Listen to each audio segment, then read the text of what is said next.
الحمد لله نعبده ونستعينه ونؤمن به ونتوكل عليه ونعوذ بالله من شرور أنفسنا ومن سيئات أعمالنا من يهده الله فلا مضل له ومن يضلل فلا هادي له أشهد أن لا إله إلا الله وحده لا شريك له وأشهد أن محمدا عبده ورسوله أرسله بالهدى ودين الحق ليظهره على الدين كله ولو كره المشركون اللهم صل على محمد وعلى آل محمد كما صليت على إبراهيم وعلى آل إبراهيم إنك حميد مجيد اللهم بارك على محمد وعلى آل محمد كما باركت على إبراهيم وعلى آل إبراهيم إنك حميد مجيد أما بعد فإن خير الحديث كتاب الله وخير السنن سنن محمد صلى الله عليه وسلم وشر الأمور محدثاتها وكل محدثة بدعة وكل بدعة ضلالة وكل ضلالة في النار أعوذ بالله من الشيطان الرجيم مثل الذين ينفقون أموالهم في سبيل الله كمثل حبة أنبتت 7 سنابل في كل سنبلة 100 حبة والله يضاعف لمن يشاء والله واسع عليم. ബഹുമാന്യരായ സഹോദരന്മാരെ, സഹോദരികളെ, സർവശക്തനായ അള്ളാഹുവിനെ സൂക്ഷിച്ചുകൊണ്ട് ഈ വിശുദ്ധ നാളുകളിൽ കുറ്റങ്ങളിൽ നിന്ന് പശ്ചാത്തപിച്ചും നന്മകളിൽ മത്സരിച്ച് മുന്നേറിയും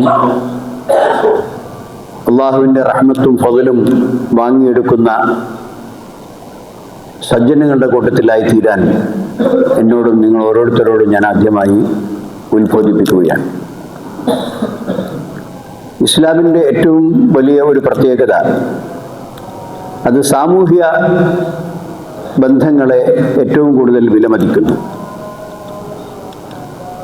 അത് സമൂഹത്തിൽ ബുദ്ധിമുട്ടുള്ളവരും പാവപ്പെട്ടവരും അശരണരും വിഷമം അനുഭവിക്കുന്നവരുമായ ആളുകളെ അനുകമ്പയോടുകൂടി കാണാനും അവരുടെ വിഷമങ്ങൾ പരിഹരിക്കുവാനും ഇസ്ലാമിനെ പോലെ മറ്റൊരു മതവും ശ്രമിച്ചിട്ടില്ല. അത്തരം ആളുകളെ പരിഗണിക്കുന്നതിന് എല്ലാ അർത്ഥത്തിലും ഉള്ള സംവിധാനങ്ങൾ ഇസ്ലാം ചെയ്തിട്ടുണ്ട്. അതിൽപ്പെട്ട സമൂഹത്തിൻ്റെ ആവശ്യങ്ങൾക്ക് വേണ്ടി, സമൂഹത്തിൻ്റെ ബുദ്ധിമുട്ടുകളും പ്രയാസങ്ങളും പരിഹരിക്കുന്നതിന് വേണ്ടി സാമൂഹിക നന്മ എന്ന നിലക്കാണ് ഇസ്ലാം വഖഫ് എന്ന് പറയുന്ന സംവിധാനം നിശ്ചയിച്ചിട്ടുള്ളത്. ഏതെങ്കിലും ഒരു വസ്തു അത് അള്ളാഹുവിൻ്റെ മാർഗത്തിൽ വിട്ടേക്കുക, വഖഫ് ചെയ്യുക എന്ന് പറഞ്ഞാൽ അള്ളാഹുവിൻ്റെ മാർഗത്തിൽ അത് വിട്ടേക്കുക. പിന്നീട് അത് മുസ്ലിം സമുദായത്തിൻ്റെ പൊതുവായ സ്വത്താണ്.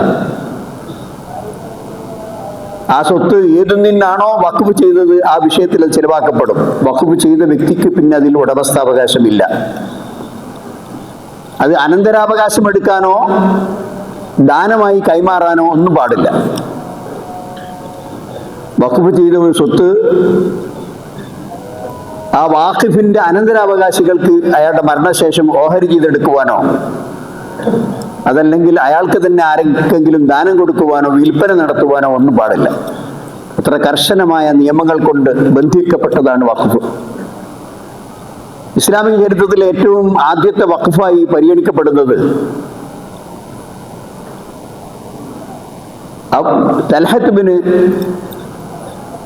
അബൂ തൽഹ റളിയല്ലാഹു അൻഹു ചെയ്ത വഖഫാണ്. അബൂ തൽഹ റളിയല്ലാഹു അൻഹു നബി സല്ലല്ലാഹു അലൈഹി വസല്ലമിന്റെ അടുക്കൽ വന്നു ലൻ തനാലുൽ ബിർറ ഹത്താ തുൻഫിഖൂ മിമ്മാ തുഹിബ്ബൂൻ എന്ന വചനം വിശുദ്ധ ഖുർആനിൽ അവതരിപ്പിക്കപ്പെട്ടപ്പോൾ ലൻ തനാലുൽ ബിർറ ഹത്താ തുൻഫിഖൂ മിമ്മാ തുഹിബ്ബൂൻ, നിങ്ങൾക്ക് ഏറ്റവും ഇഷ്ടപ്പെട്ടത്, നിങ്ങൾക്ക് ഏറ്റവും ആഗ്രഹിച്ച് നിങ്ങൾ കൈവശപ്പെടുത്തിയത് നിങ്ങൾക്ക് ഏറ്റവും വിലപ്പെട്ട നിങ്ങളുടെ സമ്പത്ത് അള്ളാഹുവിൻ്റെ മാർഗത്തിൽ ചെലവഴിക്കുന്നത് വരെ നിങ്ങൾക്ക് പുണ്യം സമ്പാദിക്കാൻ സാധ്യമല്ല എന്ന ഖുർആന്റെ ആയത്ത്. അതാണ് ഈ അർത്ഥം. ലൻ തനാലുൽ ബിർറ ഹത്താ തുൻഫിഖു മിമ്മാ തുഹിബ്ബൂൻ. അള്ളാഹുവിൻ്റെ മാർഗത്തിൽ നിങ്ങൾക്ക് ഏറ്റവും ഇഷ്ടപ്പെട്ടതിൽ നിന്ന് നിങ്ങൾ ചെലവഴിക്കുന്നത് വരെ നിങ്ങൾക്ക് പുണ്യം സമ്പാദിക്കാൻ സാധ്യമല്ല, അല്ലെങ്കിൽ നിങ്ങൾ പുണ്യം സമ്പാദിക്കുന്നില്ല എന്ന വചനം ഇറങ്ങിയപ്പോൾ അബൂ തൽഹ റളിയല്ലാഹു അൻഹു നബി സല്ലല്ലാഹു അലൈഹി വസല്ലമിന്റെ അടുക്കൽ വന്നുകൊണ്ട് പറഞ്ഞു, യാ റസൂലല്ലാഹ്, ഫഖാല യാ റസൂലല്ലാഹ്, അള്ളാഹുവിന്റെ പ്രവാചകരെ, ഇന്നല്ലാഹ തബാറക വ തആല യഖൂൽ, അല്ലാഹു സുബ്ഹാനഹു വ തആല ഇദാ വിശുദ്ധ ഖുർആനിൽ പറയുന്നു, ലൻ തനാലുൽ ബിർറ ഹത്താ തുൻഫിഖു മിമ്മാ തുഹിബ്ബൂൻ. നിങ്ങൾക്ക് ഏറ്റവും പ്രിയപ്പെട്ടതിൽ നിന്ന് ചെലവാക്കുന്നത് വരെ നിങ്ങൾക്ക് പുണ്യം സമ്പാദിക്കാൻ സാധ്യമല്ല എന്ന് ഖുർആൻ പറയുന്നു. അതുകൊണ്ട് ഫഇന്ന അഹബ്ബ അംവാലി ഇലയ്യ ബൈറുഹാ, മദീനയിലെ ഏറ്റവും മെച്ചപ്പെട്ട കാരക്കത്തോട്ടങ്ങളിൽ ഒരു കാരക്കത്തോട്ടമാണ് ബൈറുഹ എന്ന തോട്ടം. ആ തോട്ടമാണ് എൻ്റെ സമ്പത്തിൽ എനിക്ക് ഏറ്റവും ഇഷ്ടപ്പെട്ട സമ്പത്ത്, ഏറ്റവും മുന്തിയ കാരക്ക. കാരണം ആ തോട്ടത്തിൽ നബി സല്ലല്ലാഹു അലൈഹി വസല്ലം ശുദ്ധമായ വെള്ളം കിട്ടുന്ന തോട്ടമാണ്. ആ തോട്ടത്തിലേക്ക് കടന്ന് വിശ്രമിക്കാറുണ്ട്, ആ തോട്ടത്തിൽ കടന്ന് വെള്ളം കുടിക്കാറുണ്ട്, ഒക്കെ ചെയ്യുന്ന അത്രയും പ്രാധാന്യമുള്ള ഒരു തോട്ടമാണ് ബൈറുഹായ തോട്ടം.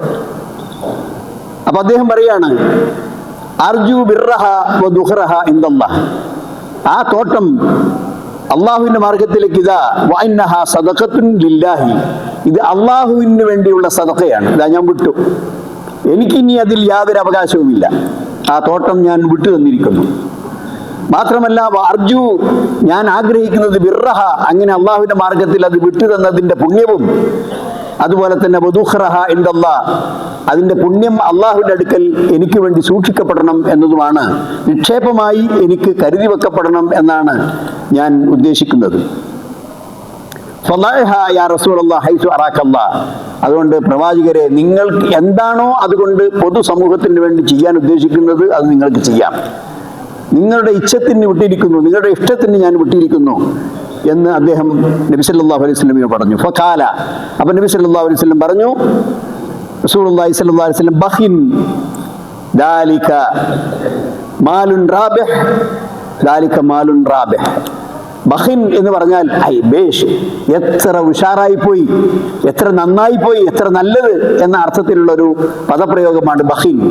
എന്നിട്ട് നബി സല്ലല്ലാഹു അലൈഹി വസല്ലം പറഞ്ഞു, മാലുൻ റാബിഹ്, മാലുൻ റാബിഹ്, വളരെ ലാഭം ഉണ്ടാക്കിയ ഒരു മുതല്, വളരെ ലാഭം നിനക്കുണ്ടാക്കാൻ സാധിച്ച ഒരു മുതല്, വളരെ നിനക്ക് ഗുണം ഇരട്ടിക്കരട്ടിയായി കിട്ടിക്കൊണ്ടിരിക്കുന്ന ഒരു മുതല് എന്ന് നബി സല്ലല്ലാഹു അലൈഹി വസല്ലം അതിനെ പരിചയപ്പെടുത്തി. മാത്രമല്ല വഖദ് സമയത്തു മാ ഖുൽത്, നീ പറഞ്ഞത് ഞാൻ കേട്ടു. ഫഇന്നി അറാ അൻ തജഅലഹ ഫിൽ അഖ്റബിൻ, ഒരു കാര്യം ചെയ്യ്, നിന്റെ ഏറ്റവും അടുത്ത ബന്ധുക്കളിൽ കഴിവില്ലാത്തവരും പാവപ്പെട്ടവരും വിഷമം അനുഭവിക്കുന്നവരുമായ ആളുകളുണ്ടാവുമല്ലോ, അവരുടെ ആവശ്യങ്ങൾ നിർവഹിക്കുന്നതിന് വേണ്ടി അവർക്കിടയിൽ നീ അത് തഖ്സീം ചെയ്യുക. അങ്ങനെ ഫഖാല അബൂ തൽഹ, അബൂ തൽഹ പറഞ്ഞു, അഫ്അലു യാ റസൂലല്ലാഹ്, അല്ലാഹുവിന്റെ പ്രവാചകരെ, നിങ്ങൾ നിർദ്ദേശിച്ച മാതിരി ഞാൻ ചെയ്തോളാം. ഫഖസമഹ അബൂ തൽഹ ഫി അഖാരിബിഹി ബനി അമ്മിഹി, അദ്ദേഹത്തിന്റെ പിതൃ സന്തതികളിലും അടുത്ത ബന്ധുക്കളിലും അദ്ദേഹം ആ തോട്ടം ഭാഗിച്ചു കൊടുത്തു.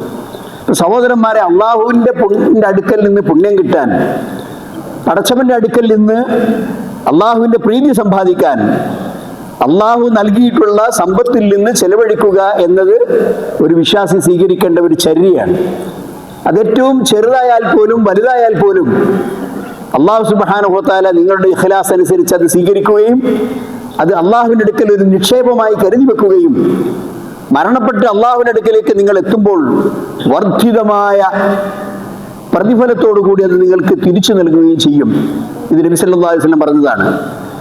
ആരെങ്കിലും ഒരു അള്ളാഹുവിന്റെ മാർഗത്തിൽ സദഖ ചെയ്താൽ യതഖബ്ബലുല്ലാഹു ബിയമീനിഹി, അള്ളാഹു ഇത് വലത്തേ കൈ കൊണ്ട് വാങ്ങും.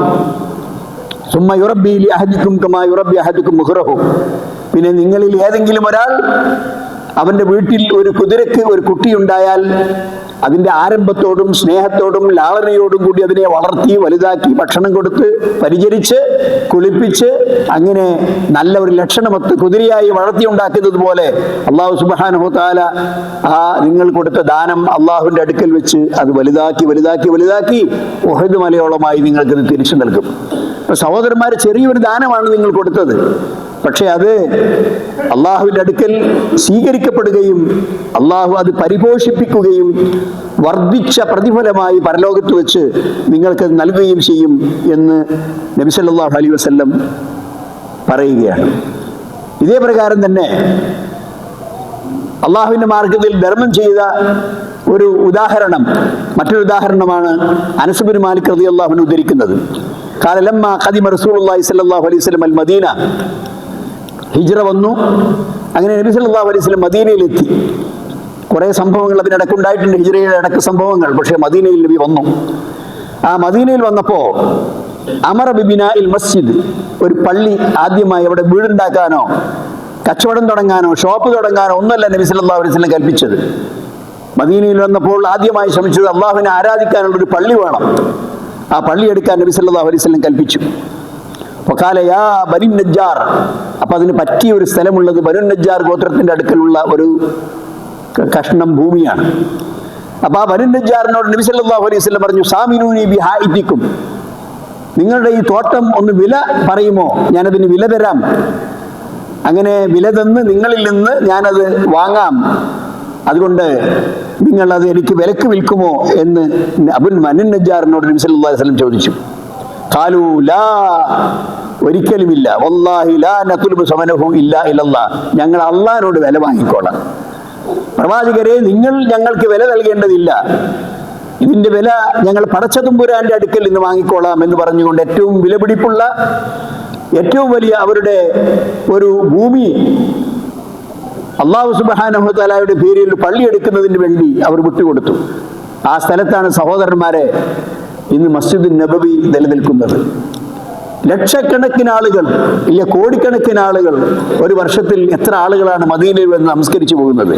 മദീനക്കാരായ ആളുകളും ലോകത്തുള്ള വിശ്വാസികൾ മുഴുവനും അവരുടെ സന്ദർഭത്തിനനുസരിച്ച് അവിടെ സന്ദർശിക്കാനും ആരാധനക്കുമായി ചെല്ലുമ്പോൾ അവിടെ നടക്കുന്ന സുജൂദുകൾ, റുകൂഅകൾ, ഖുർആൻ പാരായണങ്ങൾ, മറ്റെല്ലാ വിധത്തിലുള്ള ദർസുകൾ, എത്രയെത്ര ക്ലാസുകൾ ആ മദീന പള്ളിയിൽ നടന്നുകൊണ്ടിരിക്കുന്നുണ്ട്. ഇതെല്ലാം ഈ ബനു നജ്ജാർ ഗോത്രത്തിൽ ആരാണോ ആ ഭൂമി വിട്ടുകൊടുത്തത് അവർക്ക് അതിന്റെ കൂലി നിങ്ങൾക്ക് മനസ്സിൽ സങ്കല്പിക്കാൻ പോലും പറ്റാത്ത ഒരളവാണെന്ന് നമ്മൾ മനസ്സിലാക്കണം. അതുകൊണ്ട് തന്നെ അല്ലാഹു സുബ്ഹാനഹു വ തആലയുടെ മാർഗത്തിൽ ധനം വിനിമയം ചെയ്യുന്നതിനും അതിന് പിശുക്ക്, അതായത് കൊടുത്താ പോകും എന്ന് പറഞ്ഞുകൊണ്ട് ആളുകൾ ഇങ്ങനെ പിടിച്ചു വെക്കുക ചെയ്യുക. പക്ഷേ നബി അല്ലാഹു സുബ്ഹാനഹു വ തആല പറഞ്ഞു, വമൻ യൂക ശുഹ നഫ്സിഹി ഫഉലൈക ഹുമുൽ മുഫ്ലിഹൂൻ, പിശുക്കിൽ നിന്ന് ആരാണോ സംരക്ഷിക്കപ്പെട്ടത് അവരാണ് വിജയിച്ച ആളുകൾ. ആ പിശുക്ക് ഒരു ദുസ്വഭാവമാണ്, അത് പൈശാചികമാണ്.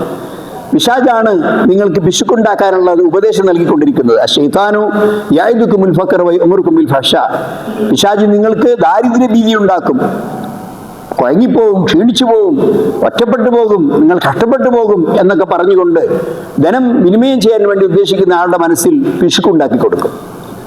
അതുപോലെ തന്നെ ഫഹ്ശ, നിഷിദ്ധമായ മാർഗങ്ങൾ ഉപദേശിക്കും. അതായത് പണത്തിന് പിശുക്കുള്ളവൻ സ്വന്തം ആവശ്യത്തിന് അത് ഉപയോഗിക്കുകയില്ല എന്ന് മാത്രമല്ല, ആ പണത്തോട് അങ്ങേറ്റത്തെ ആർത്തി അവന്റെ മനസ്സിലുണ്ടാകും. അത് പിശുക്കന്റെ സ്വഭാവമാണ്. അപ്പോൾ പണം കണ്ടമാനം സംഭരിക്കുന്നതിന് വേണ്ടിയുള്ള ഹറാമായ മാർഗങ്ങൾ സ്വീകരിക്കും. ആ ഹറാമായ മാർഗങ്ങൾ ഉപദേശിച്ചു കൊടുക്കുന്നത് പലിശയിലൂടെ, കൈക്കൂലിയുടെ, കള്ളക്കച്ചവടത്തിലൂടെ, മറ്റൊരുത്തന്റെ മുതൽ സമ്പാദിക്കുവാനുള്ള എന്തെല്ലാം കൃത്രിമ മാർഗങ്ങളുണ്ടോ ആ മാർഗങ്ങളിലൂടെ പണം സമ്പാദിക്കാൻ ആ പിശാച് അവനെ പ്രേരിപ്പിച്ചുകൊണ്ടിരിക്കും. അതുകൊണ്ട് സഹോദരന്മാരെ, ഒരു മുഅ്മിനായ മനുഷ്യനെ ഈ പിശാചിന്റെ തന്ത്രങ്ങളിൽ കിട്ടുകയില്ല. അവൻ അള്ളാഹു തന്നതാണ് ഈ അനുഗ്രഹങ്ങൾ മുഴുവനും എന്ന് അവന് ഉത്തമ ബോധ്യമുണ്ട്. അതിൽ നിന്ന് അള്ളാഹുവിന്റെ മാർഗത്തിൽ ചെലവഴിക്കാൻ അവൻ സന്നദ്ധനാകുന്നു. അതുകൊണ്ട് തന്നെ ഉമർ ബിൻ ഖത്താബ് റളിയല്ലാഹു അൻഹു, അതാണ് ഇസ്ലാമിക ചരിത്രത്തിലെ ആദ്യത്തെ വഖഫ് എന്നും പണ്ഡിതന്മാരായ ആളുകൾ പറയുന്നു. ഖൈബർ യുദ്ധത്തിൽ യുദ്ധം മുതൽ ഓഹരി വെച്ചപ്പോൾ ഉമർ ഖത്താബ് റളിയല്ലാഹു അൻഹുവിന് ഒരു തുണ്ടം ഭൂമി കിട്ടുകയുണ്ടായി. ആ ഭൂമി അദ്ദേഹം നല്ല ഫലഭൂഷ്ടിയുള്ള, നല്ല ഫലം കായ്ക്കുന്ന, നല്ല കൃഷിക്ക് പറ്റിയ പാകപ്പെട്ട ഒരു ഭൂമിയാണത്. ആ ഭൂമി അദ്ദേഹത്തിന് കിട്ടിയപ്പോൾ അദ്ദേഹം നബി സല്ലല്ലാഹു അലൈഹി വസല്ലമിന്റെ അടുക്കൽ വന്നു. സഹോദരന്മാർ, ഇതൊക്കെ മാതൃകാ പുരുഷന്മാരാണ്. നബി സല്ലല്ലാഹു അലൈഹി വസല്ലമിന്റെ അടുക്കൽ അദ്ദേഹം വന്നു. എന്നിട്ട് പറഞ്ഞു, നബി സല്ലല്ലാഹു അലൈഹി വസല്ലം യസ്തഗ്മിറു ഫീഹാ, ഈ ഭൂമി ഞാനത് എന്താണ് ചെയ്യേണ്ടത് എന്ന് അദ്ദേഹത്തോട് ഒരു കൂടിയാലോചന നടത്താനാണ് ഉമർ ഖത്താബ് വന്നത്. ഫഖാല യാ റസൂലല്ലാഹ് ഇന്നി അസബ്തു അർദൻ ബിഖൈബറ ലം അസിബ് മാലൻ ഖത്തു അൻഫസു ഇൻദി മിൻഹു ഫമാ തഅ്മുറു ബിഹി. എനിക്ക് ഖൈബറിൽ നിന്ന് ഒരു തുണ്ടം ഭൂമി കിട്ടിയിട്ടുണ്ട്, അത് ഏറ്റവും വിലപിടിപ്പുള്ളതാണ്, അതിനേക്കാൾ വിലപിടിപ്പുള്ള ഒന്നും എനിക്ക് ഇതുവരെ കിട്ടിയിട്ടില്ല, അതുകൊണ്ട് ഞാൻ എന്ത് ചെയ്യണം എന്നാണ് അങ്ങ് കൽപ്പിക്കുന്നത് എന്ന് നബി സല്ലല്ലാഹു അലൈഹി വസല്ലം ചോദിച്ചു. ഖാല ഇൻ ശിഅത ഹബസ്ത അസ്ലഹ വതസദ്ദഖ്ത ബിഹാ, നീ അതിന്റെ അസ്ല്, അതായത് ഒരാൾക്ക് ദാനം ചെയ്യാതെയും വിലക്ക് വേണ്ടി വിൽക്കാതെയും നീ അത് അള്ളാഹുവിന്റെ മാർഗത്തിൽ വഖഫ് ചെയ്യുക, അതിന്റെ ഫലങ്ങൾ ആദായങ്ങൾ എടുത്ത് ധർമ്മം ചെയ്യുക. അതാണ് നബി സല്ലല്ലാഹു അലൈഹി വസല്ലം അദ്ദേഹത്തോട് ഉപദേശിച്ച കാര്യം. അതുകൊണ്ട് തന്നെ ഫതസദ്ദഖ ബിഹാ ഉമർ ആ ഭൂമി മുഴുവനും അള്ളാഹുവിന്റെ മാർഗത്തിൽ ദാനം ചെയ്തു. ഒരു ഷർത്ത് വെച്ചു, അന്നഹു ലാ യുബാ, ഈ ഭൂമി വിൽക്കാൻ പാടില്ല, വലാ യൂഹബു, ദാനം ചെയ്യാൻ പാടില്ല, വലാ യൂറസു, ഉമർ ബിൻ ഖത്താബിന്റെ മക്കൾക്ക് അനന്തരാവകാശം എടുക്കാൻ പാടില്ല എന്ന് പറഞ്ഞുകൊണ്ട് അദ്ദേഹം നിബന്ധന വെച്ചു. വതസദ്ദഖ ബിഹാ ഫിൽ ഫുഖറാ, ആ ഭൂമിയിൽ കിട്ടുന്ന ആദായങ്ങൾ മുഴുവനും ദരിദ്രന്മാരായ ആളുകളുടെ ആവശ്യങ്ങൾ നിർവഹിക്കുന്നതിന് വേണ്ടി അദ്ദേഹം ഉപയോഗപ്പെടുത്തി. അങ്ങനെ അള്ളാഹുവിന്റെ മാർഗത്തിൽ അള്ളാഹു ചെയ്ത അനുഗ്രഹങ്ങൾ, അത് ഭൂമിയാണെങ്കിലും കച്ചവട സ്ഥാപനങ്ങളാണെങ്കിലും മറ്റു വിധത്തിലുള്ള വ്യവസായങ്ങളിലൂടെയോ മറ്റു വിധത്തിലുള്ള ആദായങ്ങളിലൂടെയോ ലഭിക്കുന്ന അള്ളാഹുവിന്റെ സമ്പത്ത് പടച്ചവന്റെ മാർഗത്തിൽ വിനിമയം ചെയ്യാൻ യാതൊരു വിധത്തിലുള്ള മടിയും ഇല്ലാത്ത മഹാമനുഷ്യന്മാരുടെ ചരിത്രമാണ് നമ്മൾ അബൂ തൽഹ റളിയല്ലാഹു അൻഹുവിന്റെയും ഉമർ ഖത്താബ് റളിയല്ലാഹു അൻഹുവിന്റെ സംഭവത്തിലൂടെ നമ്മൾ മനസ്സിലാക്കിയത്. അതുകൊണ്ട് അള്ളാഹുവിന്റെ മാർഗത്തിൽ ദാനം ചെയ്താൽ കിട്ടുന്ന അമിതമായ പ്രതിഫലം അത് സൂചിപ്പിച്ചുകൊണ്ടാണ് വിശുദ്ധ ഖുർആനിൽ മസലുൽ ലദീന യുൻഫിഖൂന അംവാലഹും ഫീ സബീലില്ലാഹി കമസലി ഹബ്ബത്തിൻ അംബതത് സബഅ സനാബില ഫീ കുല്ലി സുംബലത്തിൻ മിഅതു ഹബ്ബ, അള്ളാഹുവിന്റെ മാർഗത്തിൽ ദാനം ചെയ്ത ആളുകളുടെ ഉദാഹരണം ഒരു ധാന്യമണി ഭൂമിയിലിട്ട മാതിരിയാണ്. അതിന് നനവ് കിട്ടി, അത് മുളച്ചു വന്നി, അതിന് 7 കതിർപ്പുകൾ ഉണ്ടായി, ഓരോ കതിർപ്പിലും 100 ധാന്യം, അങ്ങനെ ഒരു മണിയാണ് ചെലവാക്കിയത്, തിരിച്ചു കിട്ടുന്നത് 700 മണിയാണ്. അപ്പൊ അത്രയും വർധനവ് വല്ലാഹു യുദാഇഫു ലിമൻ യശാ. അവിടെയും നിൽക്കുന്നില്ല അള്ളാഹുവിന്റെ പരിധി. നോമ്പിനെ കുറിച്ച് പറഞ്ഞില്ലേ, എല്ലാ സൽക്കർമ്മങ്ങൾക്കും ചുരുങ്ങിയത് 10 പ്രതിഫലമുണ്ട്. ലികുല്ലി ഹസനത്തിൻ അശ്റു അംസാലിഹ, എല്ലാ ഹസനത്തുകൾക്കും 10 കൂലിയുണ്ട്. എന്നാൽ നോമ്പിനെ സംബന്ധിച്ചിടത്തോളം അങ്ങനെയല്ല. ഫഇന്നഹു ലീ വഅനാ അജ്സി ബിഹി, അമലു ബിനി ആദമ യുദാഅഫ്, ഒരു മനുഷ്യന്റെ പ്രവർത്തനങ്ങൾ ഇരട്ടിയാക്കപ്പെടും. എന്നാൽ നോമ്പൊഴിച്ച് അത് എനിക്കുള്ളതാണ്, അതിന് ഞാൻ കൂലി കൊടുക്കും, കണക്കല്ല പറഞ്ഞിട്ടില്ലേ കൊടുക്കാന്ന്. സഹോദരന്മാരെ, ആ നിലക്കാണോ നമ്മുടെ നോമ്പ് എന്ന് നമ്മൾ ഉറപ്പുവരുത്തണം. പടച്ചവന്റെ അടുക്കൽ സ്വീകരിക്കപ്പെടുന്ന വർദ്ധിച്ച പ്രതിഫലം കിട്ടുന്ന നോമ്പനുഷ്ഠിക്കുന്ന സജ്ജനങ്ങളുടെ കൂട്ടത്തിൽ അല്ലാഹു സുബ്ഹാനഹു വ തആല നമ്മളെ ഉൾപ്പെടുത്തുമാറാകട്ടെ.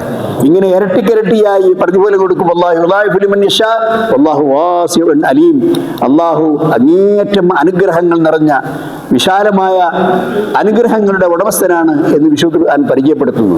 അതുകൊണ്ട് നിസ്സങ്കോചം, യാതൊരു പിശുക്കും കൂടാതെ, ലുബ്ധ കൂടാതെ, മനപ്രയാസം കൂടാതെ പടച്ചവന്റെ മാർഗത്തിൽ ചെലവഴിക്കാൻ നമുക്ക് സാധിക്കണം. അങ്ങനെയുള്ള യഥാർത്ഥ വിശ്വാസികളിൽ അള്ളാഹു നമ്മളെ ഉൾപ്പെടുത്തുമാറാകട്ടെ. അഖൂലു ഖൗലി ഹാദാ വ അസ്തഗ്ഫിറുല്ലാഹ ലീ വലക്കും വസ്തഗ്ഫിറൂഹു ഇന്നഹു ഹുവൽ ഗഫൂറുർ റഹീം.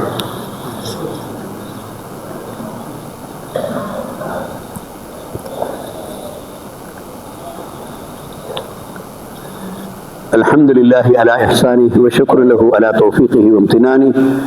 أشهد أن لا إله إلا الله وحده لا شريك له تعظيما لشأنه، وأشهد أن محمدا عبد الله ورسوله الداعي إلى رضوانه وعلى آله وصحبه وإخوانه. أيها الإخوان، أوصيكم ثانيا بتقوى الله. സഹോദരന്മാരെ, ഒന്നുകൂടി അള്ളാഹുവിനെ സൂക്ഷിച്ചുകൊണ്ട് ജീവിക്കണമെന്ന് എന്നോടും നിങ്ങളോട് ഞാൻ ഉണർത്തുകയാണ്.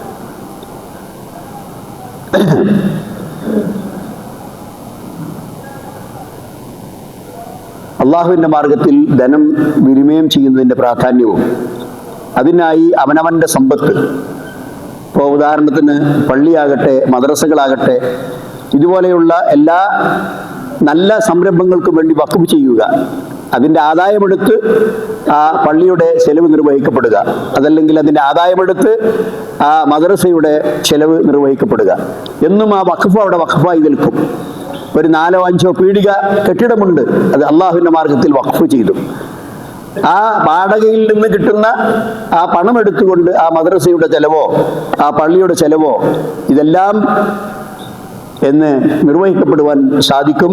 അങ്ങനെയുള്ള വഖഫ്, അതിനാണ് സദഖത്തുൻ ജാരിയ എന്ന് നമ്മുടെ ഇസ്ലാമിൽ പ്രത്യേകം എടുത്തു പറയുന്നത്. അത് എന്നും സ്ഥിരമായി കിട്ടിക്കൊണ്ടിരിക്കുന്ന കൂലി, നഷ്ടപ്പെട്ടു പോകാത്ത കൂലി. ഒരാള് ഇതാ മാത്തബിന് ആദമ ഇൻകത അമലുഹു, ഒരു മനുഷ്യൻ മരിച്ചാൽ പിന്നെ അവന് അമല് ചെയ്യാനുള്ള യാതൊരു മാർഗവുമില്ല. ഖലാസ് ഇൻകത അമലുഹു, പിന്നെ സൽക്കർമ്മങ്ങൾക്ക് ചാൻസ് ഇല്ല. അവൻ ചെയ്ത അമലുകളും അവന്റെ ഈമാനും അവന്റെ കർമ്മങ്ങളുമായി അവൻ അള്ളാഹുവിന്റെ അടുക്കൽ എത്തിക്കഴിഞ്ഞു. പക്ഷേ അവൻ ഖബറിലും മഹ്ശറ ഭൂമിയിലും അവൻ നേരത്തെ ചെയ്തു വെച്ച ചില കർമ്മങ്ങളുടെ പ്രതിഫലങ്ങൾ അവന് വന്നുകൊണ്ടേയിരിക്കും. അതിൽപ്പെട്ട ഒന്ന് സദഖത്തുൻ ജാരിയ, അതായത് തുടർന്നു കൊണ്ടിരിക്കുന്ന, അവൻ ജീവിച്ചിരിക്കുന്ന സമയത്ത് അവൻ ഒരു കിണർ കുഴിച്ചു. ആ കിണർ പൊതു സമൂഹത്തിന് വേണ്ടി അയാൾ വിട്ടുകൊടുത്തു. എല്ലാവർക്കും അതിൽ നിന്ന് വെള്ളം കുടിക്കാം എന്ന് അവൻ തീരുമാനിച്ച് വിട്ടുകൊടുത്തു. ധാരാളക്കണക്കിന് ആളുകൾക്ക് വെള്ളക്ഷാമമുള്ള ഒരു കേന്ദ്രത്തിൽ ഒരു കിണർ കുഴിച്ചു കൊടുത്തു. ആളുകളൊക്കെ അതിൽ നിന്ന് വെള്ളം കുടിക്കുന്നു. ഒരുപാട് കുടുംബക്കാർ അവരുടെ ആവശ്യങ്ങൾക്ക് അതിൽ വെള്ളം എടുത്തു കൊണ്ടുപോകുന്നു. അയാൾ മരണപ്പെട്ടു പോയി. ഇപ്പോഴും ആ കിണർ ഇങ്ങനെ ഉപയോഗിക്കപ്പെടുന്നു. അപ്പോൾ ഇതിന്റെ കൂലി അദ്ദേഹത്തിന് ഇങ്ങനെ കിട്ടിക്കൊണ്ടിരിക്കുമ്പോൾ സദഖ ജാരിയയുടെ ഒരു ഉദാഹരണം. അതുപോലെ തന്നെ മദ്രസ എടുത്തു. ഒരുപാട് കുട്ടികൾ അവിടുന്ന് അള്ളാഹുവിന്റെ ദീന് പഠിച്ച് പുറത്തിറങ്ങുന്നു. അയാൾ മരണപ്പെട്ടു പോയി. കെട്ടിടം അവിടെ ബാക്കിയുണ്ട്, കുട്ടികൾ ബാക്കിയുണ്ട്, വിദ്യാഭ്യാസം അവിടെ ബാക്കിയുണ്ട്. ഒരു നാട്ടിൽ മതപരമായ വിദ്യാഭ്യാസം അയാളുടെ പണം കൊണ്ട് അയാളുടെ ഒരു മദ്രസയിൽ നടന്നു പോകുന്നു. അത് അയാൾക്ക് ഇങ്ങനെ കിട്ടിക്കൊണ്ടേയിരിക്കും. അതാണ് സദഖത്തുൻ ജാരിയ. അതുപോലെ തന്നെ ജ്ഞാനം, അറിവ്. അയാൾ ജീവിച്ചിരിക്കുന്ന സമയത്ത് ഒരുപാട് ശിഷ്യഗണങ്ങളെ ഉണ്ടാക്കി, ഒരുപാട് വിദ്യാർത്ഥികൾക്ക് ഇൽമു പഠിപ്പിച്ചു. അയാൾ ഗ്രന്ഥരചനകൾ നടത്തി. ജനങ്ങൾക്ക് ഇൽമു പകരാവുന്ന ഒരുപാട് പുസ്തകങ്ങൾ അയാൾ സ്വന്തം വിജ്ഞാനത്തിൽ നിന്ന് അയാൾ രചിച്ചു. എത്രയോ മഹാന്മാരായ പണ്ഡിതന്മാർ മരണപ്പെട്ടു. അവർ രചിച്ച അനേകം ഗ്രന്ഥങ്ങളാണ് ഇന്ന് ഇസ്ലാമിന്റെ അഖീദയും വിശ്വാസവും കർമ്മങ്ങളും യഥാർത്ഥത്തിൽ മനസ്സിലാക്കാൻ ഇന്ന് മുസ്ലിം ലോകം ഉപയോഗപ്പെടുന്നത്. ഇമാം ഷാഫി റളിയല്ലാഹു റഹ്മത്തുള്ളാഹി അലൈഹി, അഹ്മദ് ഇബ്നു ഹംബൽ റഹ്മത്തുള്ളാഹി അലൈഹി, ഇമാം നബവി റഹ്മത്തുള്ളാഹി അലൈഹി, നാസിറുദ്ദീൻ അൽബാനി റഹ്മത്തുള്ളാഹി അലൈഹി, ഇബ്നു ബാസ് റഹ്മത്തുള്ളാഹി അലൈഹി, ഈ പണ്ഡിതന്മാരൊക്കെ ജീവിച്ചിരിക്കുന്ന സമയത്ത് ഒരുപാട് ശിഷ്യഗണങ്ങൾക്ക് അറിവ് പകർന്നു കൊടുത്തു. അതുപോലെ തന്നെ അവർ ഒരുപാട് ഗ്രന്ഥരചനകൾ നടത്തി. ആ ഇൽമ ഇങ്ങനെ ജനങ്ങൾ ഇങ്ങനെ, ലോകത്ത് മുഴുവൻ വിശ്വാസികളും മുസ്ലിങ്ങളും അത് ഉപയോഗപ്പെടുത്തിക്കൊണ്ടിരിക്കുന്നു. അവർ മരണപ്പെട്ടു പോയി. അവർക്ക് അതിന് കൂലി ഇങ്ങനെ കിട്ടിക്കൊണ്ടിരിക്കും. അതുപോലെ തന്നെ വലദുൻ സാലിഹുൻ യദ്ഉ ലഹു, നമുക്ക് വേണ്ടി പ്രാർത്ഥിച്ചുകൊണ്ടിരിക്കുന്ന സാലിഹായ സന്തതി. സഹോദരന്മാരെ, ആ മക്കളുടെ പ്രാർത്ഥന, നമ്മുടെ മാതാപിതാക്കൾക്കുള്ള പ്രാർത്ഥന, റബ്ബിർഹമുമാ കമാ റബ്ബയാനി സഗീറ, അല്ലാഹുമ്മ ഗ്ഫിർ ലി വലി വാലിദയ്യ, എനിക്കും എൻ്റെ മാതാപിതാക്കൾക്കും നീ പൊറുത്തു തരണമേ. അതുപോലെ തന്നെ റബ്ബിർഹംഹുമാ കമാ റബ്ബയാനി സഗീറ, ചെറുപ്പത്തിൽ എന്നെ പോറ്റി വളർത്തി വലുതാക്കിയതുപോലെ അവർക്ക് റഹ്മത്ത് ചെയ്യണമേ. ഇങ്ങനെ പ്രാർത്ഥിക്കുക. സഹോദരന്മാരെ, നമ്മൾ ആരെങ്കിലും നമ്മുടെ പ്രാർത്ഥനയിൽ മാതാപിതാക്കളെ മറക്കാറുണ്ടോ? മറക്കാൻ പാടില്ല. എല്ലാ സമയത്തും നമ്മൾ അവർക്ക് ഓർമ്മ വേണം, അവർക്ക് വേണ്ടി പ്രാർത്ഥിക്കണം. ആ പ്രാർത്ഥന അവർക്ക് ഫലം ചെയ്യും. അവരുടെ ഖബറുകളിലും മഹ്ശറയിലും അവർക്ക് ഫലം ചെയ്യും. കാരണം സാലിഹായ മക്കൾ. പക്ഷേ മാതാവിനെയും പിതാവിനെയും അടിച്ചു കൊല്ലുന്ന, അവർക്ക് വിഷം കൊടുത്തു കൊല്ലുന്ന, മാരകായുധങ്ങൾ കൊണ്ട് അവരെ ആക്രമിക്കുന്ന, അങ്ങനെ ദുരന്തങ്ങൾ, അവരുടെ കഥകൾ കേട്ടാണ് ഇപ്പോൾ നമ്മുടെ കുട്ടികൾ വളരുന്നത്. അവർ മൊബൈലിൽ എടുത്തു നോക്കിയാൽ ഇങ്ങനെ അമ്മയെ അടിച്ചു കൊന്ന, അച്ഛനെ ചവിട്ടി പുറത്താക്കിയ, നടുറോട്ടിൽ ആരാലും അശരരും നിരാവലംബരായി കണ്ട റോട്ടിൽ കിടന്നുകൊണ്ടിരിക്കുന്ന മക്കൾ വലിയ കൊട്ടാരത്തിൽ നിവസിക്കുമ്പോൾ അച്ഛനെ പുറത്താക്കി അച്ഛൻ ചെന്ന് ചെയ്യുന്നത് നടുറോട്ടിലും തെണ്ടി ജീവിക്കുക, ആൾക്കാരുടെ യാചന ചെയ്തുകൊണ്ട് ജീവിക്കുകയാണ്. ഇതെല്ലാം സഹോദരന്മാരെ ഇസ്ലാമിന്റെ സംസ്കാരം. ഇസ്ലാമിന്റെ സംസ്കാരം പടച്ചവനെ മാത്രമേ വിളിച്ച് പ്രാർത്ഥിക്കാൻ പാടുള്ളൂ. മാതാപിതാക്കൾക്ക് നീ നന്മ ചെയ്യണം. وبالوالدين إحسانا فإما يبلغن عندك الكبر أحدهما أو كلاهما ولا تقل لهما أف ولا تنهرهما وقل لهما قولا كريما واخفض لهما جناح الذل من الرحمة وقل رب ارحمهما كما ربياني صغيرا. ആ മാതാപിതാക്കൾ, അതിൻ്റെ ആ രൂപം അല്ലാഹു സുബ്ഹാനഹു വ തആല അങ്ങനെ വിശദീകരിക്കുകയാണ്. അതുകൊണ്ട് അവർക്ക് നീ വിനയത്തിന്റെ ചിറക് താഴ്ത്തി കൊടുക്കണം, അവരെ പരിചരിക്കണം. അവരുടെ വിഷമങ്ങൾ, മാനസികമായ ഒരു ബുദ്ധിമുട്ടുകളും നീ കാരണത്താലോ മറ്റുള്ളവരാലോ ഉണ്ടാകാൻ പാടില്ല. നീ അത് സംരക്ഷിക്കണമെന്നൊക്കെ പറഞ്ഞുകൊണ്ട് ഉപദേശിക്കുന്നു. അപ്പോൾ ഈ 3 കാര്യങ്ങൾ മനുഷ്യൻ മരിച്ചാലും ആ മനുഷ്യനിങ്ങനെ കിട്ടിക്കൊണ്ടിരിക്കും. ഒന്ന് സദക്കാജാരിയ, മറ്റൊന്ന് അവൻ ഉണ്ടാക്കിയ വിജ്ഞാനം, മൂന്നാമത്തത് അവന് വേണ്ടി പ്രാർത്ഥിക്കുന്ന മക്കളുടെ പ്രാർത്ഥന അവന് കിട്ടിക്കൊണ്ടിരിക്കും. സഹോദരന്മാരെ, ഈ രൂപത്തിൽ മനുഷ്യന് മരണാനന്തര ജീവിതത്തിലും ഗുണം കിട്ടുന്ന ഒരുപാട് കാര്യങ്ങളെ കുറിച്ച് നബി സല്ലല്ലാഹു അലൈഹി വസല്ലം പഠിപ്പിച്ചിട്ടുണ്ട്. അബൂ ഹുറൈറ റളിയല്ലാഹു അൻഹു ഉദ്ധരിക്കുന്ന ഹദീസിൽ കാണാം, ഖാല റസൂലുള്ളാഹി സ്വല്ലല്ലാഹു അലൈഹി വസല്ലം ഇന്ന മിമ്മാ യൽഹഖുൽ മുഅ്മിന മിൻ അമലിഹി വഹസനാതിഹി, ഒരു മുഅ്മിൻ മരിച്ചാലും അവന്റെ കൂടെ ചെന്നു ചേരുന്ന അവന്റെ നന്മകളും അവന്റെ പുണ്യങ്ങളുമാണ് ഇൽമൻ അല്ലമഹു, അവൻ പഠിപ്പിച്ച ആളുകൾക്ക് അവൻ പഠിപ്പിച്ചു കൊടുത്തൊരു വിജ്ഞാനം, വനശറഹു, അവൻ പ്രചരിപ്പിച്ച അവന്റെ ക്ലാസ്സിലൂടെ അവന്റെ പ്രസംഗത്തിലൂടെ അതുപോലെ അവൻ രചിച്ച ഗ്രന്ഥങ്ങളിലൂടെ അവൻ ജനങ്ങൾക്കിടയിൽ വ്യാപിപ്പിച്ച അവന്റെ അള്ളാഹുവിന്റെ വിജ്ഞാനം, വലതൻ സാലിഹൻ തറക്കഹു, അതുപോലെ തന്നെ അവൻ നല്ല നിലക്ക് ഇൽമു പഠിപ്പിച്ചു, നല്ല നിലക്ക് മതം പഠിപ്പിച്ചു, നല്ല നിലക്ക് സ്വഭാവശീലങ്ങൾ പഠിപ്പിച്ചു, ആദാബുകൾ പഠിപ്പിച്ചു. അങ്ങനെ നാട്ടിൽ ഒരു നല്ല കുട്ടി എന്ന് ജനങ്ങൾ അഭിപ്രായം പറയുന്ന തരത്തിൽ ഒരു കുട്ടിയെ അവൻ വളർത്തി വലുതാക്കി. അങ്ങനെയുള്ള കുട്ടി നാട്ടിൽ ആളുകൾക്ക് ഉപകാരപ്പെടുന്ന, ഉപദ്രവം ഉണ്ടാക്കുന്നവനല്ല, മയക്കുമരുന്ന് വിൽക്കുന്നവനല്ല, അതിന്റെ ഏജന്റ് ആകുന്നവനല്ല, അതിന്റെ പണം പറ്റി ജീവിക്കുന്നവനല്ല. അങ്ങനെയുള്ള ചെറിയ ചെറിയ കുട്ടികൾ വരെ ഇപ്പോൾ ആ കോക്കസിന്റെ വലയിൽ പെട്ടുപോകുന്നു, 13-14 വയസ്സുള്ള കുട്ടികൾ. സഹോദരന്മാരെ, എല്ലാവരും ശ്രദ്ധിക്കണം. നിങ്ങൾ 2 കണ്ണ് പോരാ, നിങ്ങളുടെ 100 കണ്ണ് നിങ്ങളുടെ കുട്ടികളുടെ മേലെ ഉണ്ടാകണം. അവർ ആരോട് സംസാരിക്കുന്നു, ആരുടെയാണ് കൂട്ടുകെട്ട് എന്ന് നിങ്ങൾ പ്രത്യേകം ശ്രദ്ധിച്ചുണ്ടാക്കണം. അതുകൊണ്ട് സഹോദരന്മാരെ, നബി സല്ലല്ലാഹു അലൈഹി വസല്ലം പറയുന്നു, ഇൽമും അതുപോലെ തന്നെ അവൻ സാലിഹായ നിലക്ക് വളർത്തി വലുതാക്കി സമൂഹത്തിന് ഉപകാരപ്പെടുന്ന മക്കളാക്കി തീർത്തവൻ, ഓ മുസ്ഹഫൻ വറസഹു, അവൻ അള്ളാഹുവിന്റെ കിതാബായ ഖുർആൻ അവൻ സ്വന്തം വില കൊടുത്ത് വാങ്ങി അത് ആളുകൾക്ക് ഓതുവാൻ വേണ്ടി അവൻ വഖഫ് ചെയ്തിട്ടുണ്ടെങ്കിൽ അത് ഔ മസ്ജിദൻ ബനാഹു, അവൻ പണിത ഒരു പള്ളി, അത് വലിയ പള്ളിയാകണമെന്നില്ല, ഒരു ചെറിയ കാടപക്ഷിയുടെ കൂട് പോലെയുള്ള ചെറിയ ഒരു കെട്ടിടത്തിന് പോലും പള്ളി എന്ന് പറയാവുന്ന ഒരു ആരാധനാ സ്ഥലം അവൻ ഉണ്ടാക്കി. ഔ ബൈത്തൽ ഇബ്നി സബീൽ, വഴിയാത്രക്കാരായ ആളുകൾക്ക് തങ്ങാനും വിശ്രമിക്കാനും അവിടെ പ്രാഥമിക ആവശ്യങ്ങൾ നിർവഹിക്കാനുമായുള്ള ഒരു വീട് അവനുണ്ടാക്കി. ബനാഹു ഔ നെഹ്റൻ അജ്റാഹു, ജനങ്ങൾക്ക് വെള്ളം കുടിക്കാൻ ആവശ്യമായ ചെറിയൊരു പുഴ അവൻ കുഴിച്ചുണ്ടാക്കി. ഔ സദഖത്തൻ അഖ്റജഹ മിൻ മാലിഹി ഫി സിഹതിഹി വഹയാതിഹി, അതുപോലെ തന്നെ സദഖയായി അവൻ കൊടുക്കുന്ന, അവൻ ആരോഗ്യമുള്ളപ്പോൾ അവന്റെ സ്വന്തം സമ്പത്തിൽ നമ്മൾ എടുക്കുന്ന സദഖ, അതുപോലെ തന്നെ യൽഹഖുഹു മിൻ ബഅദി മൗതിഹി, ഇതെല്ലാം മരണപ്പെട്ടാൽ അതിന്റെ പ്രതിഫലം അവന് കിട്ടിക്കൊണ്ടേയിരിക്കും. ഇങ്ങനെയുള്ള കർമ്മ നിരതമായി അള്ളാഹുവിന്റെ മാർഗത്തിൽ പുണ്യകരമായ കർമ്മങ്ങൾ പ്രവർത്തിക്കുന്ന യഥാർത്ഥ സജ്ജനങ്ങളുടെ കൂട്ടത്തിൽ നമ്മൾ ഉൾപ്പെടണം. സഹോദരന്മാരെ, സകാത്തിന്റെയും സദഖയുടെയും മാസമാണ്. നബി സല്ലല്ലാഹു അലൈഹി വസല്ലം മത്സരിച്ചുകൊണ്ട് സദഖ ചെയ്ത മാസമാണിത്. സകാത്തുകൾ നമ്മൾ വളരെ ശ്രദ്ധിക്കേണ്ട ഒരു കാര്യമാണ് സഹോദരന്മാരെ. നമ്മുടെ പുറത്തും നെറ്റിയിലും പാർശ്വഭാഗങ്ങളിലും നമ്മൾ സക്കാത്ത് കൊടുക്കാതെ കൂട്ടിവെച്ചിട്ടുള്ള സമ്പത്ത് കൊണ്ട് ചൂടാക്കപ്പെട്ട് ശിക്ഷിക്കപ്പെടുന്ന ആളുകളുടെ കൂട്ടത്തിൽ നമ്മൾ പെടാൻ പാടില്ല. ഒരു ചെറിയ വിഹിതമാണ് അല്ലാഹു സുബ്ഹാനഹു വ തആല കൊടുക്കണം എന്ന് പറയുന്നത്, 2.5%. ബാക്കിയൊക്കെ 97% നിങ്ങൾക്കുള്ളതാണ്, അത് നിങ്ങളുടെ ആവശ്യത്തിനുള്ളതാണ്. പക്ഷേ ചെറിയൊരു ശതമാനം അത് കണക്ക് കൂട്ടണം. കൂട്ടാൻ അറിയില്ലെങ്കിൽ കൂട്ടാൻ അറിയുന്നവരോട് കൂട്ടിക്കണം. തന്റെ എല്ലാ സമ്പാദ്യത്തിന്റെയും വരുമാനവും അതിന്റെ ചെലവും കാര്യങ്ങളൊക്കെ പരിശോധിച്ച് അത് ഇസ്തിഖ്റാജു സക്കാത്ത്, സക്കാത്ത് കൊടുക്കണം. ഇങ്ങനെയുള്ള ഒരുപാട് കാര്യങ്ങൾ വിശദമായി പറയാൻ ഈ ചെറിയ സമയം പരിമിതമാവുകയില്ല. അതെല്ലാം നിർവഹിച്ചുകൊണ്ട് പടച്ചവന്റെ അടുക്കൽ ദാനം ധർമ്മം ചെയ്ത അതിന്റെ വമ്പിച്ച കൂലി സമ്പാദിക്കുന്ന സജ്ജനങ്ങളുടെ കൂട്ടത്തിൽ അല്ലാഹു സുബ്ഹാനഹു വ തആല നമ്മളെ ഉൾപ്പെടുത്തുമാറാകട്ടെ. ഈ റമദാൻ മാസത്തിൽ നാം ചെയ്യുന്ന ഇബാദത്തുകളും അതുപോലെ തന്നെ നമ്മുടെ നമസ്കാരവും ഖിയാമും മറ്റെല്ലാ സൽക്കർമ്മങ്ങളും അല്ലാഹു സുബ്ഹാനഹു വ തആല സ്വീകരിക്കുമാറാകട്ടെ.